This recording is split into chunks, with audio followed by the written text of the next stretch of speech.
2025 നവംബറിന് ശേഷം ആദ്യമായി അന്താരാഷ്ട്ര മാർക്കറ്റിൽ സ്വർണ്ണവില ഔൺസിന് $4,000 താഴേക്ക് ഇറങ്ങിയിരിക്കുകയാണ്. പണപ്പെരുപ്പം നിയന്ത്രിക്കാൻ പലതവണ US ഫെഡറൽ റിസർവ് മുൻപ് പലിശ നിരക്ക് കുറച്ചിരുന്നു. അത് സ്വർണ്ണ വിപണിയെ ഉയർത്തുകയും ചെയ്തിരുന്നു. എന്നാൽ നിലവിലെ കണക്കനുസരിച്ച് US ഫെഡറൽ റിസർവ് പലിശ നിരക്ക് ഉയർത്തുമോ എന്ന ഭയം സ്വർണ്ണ വിപണിയെ കാര്യമായി സ്വാധീനിച്ചു. കൂടാതെ US ഡോളറിന്റെ ഉയർച്ചയും സ്വർണ്ണ വിപണിയെ താഴേക്കെത്തിച്ചു. US ഫെഡറൽ റിസർവിന്റെ ഭാവി നയ നിലപാടുകളെ സ്വാധീനിച്ചേക്കാം. ഇന്ന് വരാനിരിക്കുന്ന US പണപ്പെരുപ്പ റിപ്പോർട്ടിലേക്ക് നിക്ഷേപകർ ശ്രദ്ധ കേന്ദ്രീകരിക്കുന്നു. ഇന്ന് വരാനിരിക്കുന്ന പണപ്പെരുപ്പ റിപ്പോർട്ടിൽ പ്രതീക്ഷിക്കുന്ന കണക്കുകൾ അത് സ്വർണ്ണ വിപണിയിൽ വലിയ മാറ്റങ്ങൾ ഉണ്ടാക്കിയേക്കില്ല. എന്നാൽ പ്രതീക്ഷകൾക്ക് വിരുദ്ധമായി കണക്കുകളിൽ വ്യത്യാസം വന്നാൽ വലിയ ചാഞ്ചാട്ടങ്ങൾ പ്രതീക്ഷിക്കാം.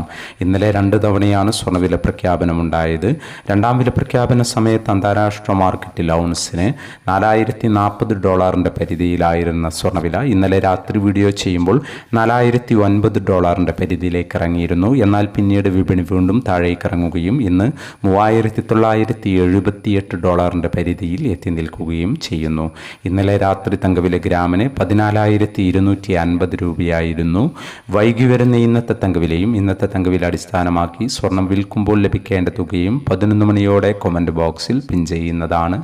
എല്ലാ വ്യൂവേഴ്സിൽ നിന്നും ഒരു ലൈക്ക് പ്രതീക്ഷിച്ചുകൊണ്ട് ഇന്നത്തെ സ്വർണ്ണവില നോക്കാം.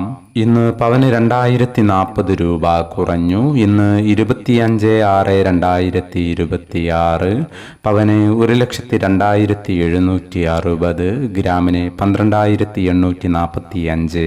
ഈ വീഡിയോ നിങ്ങൾക്ക് ഉപകാരപ്രദമെങ്കിൽ വീഡിയോക്ക് താഴെ ലൈക്ക് ചെയ്യാൻ മറക്കരുത്. Thank you for watching.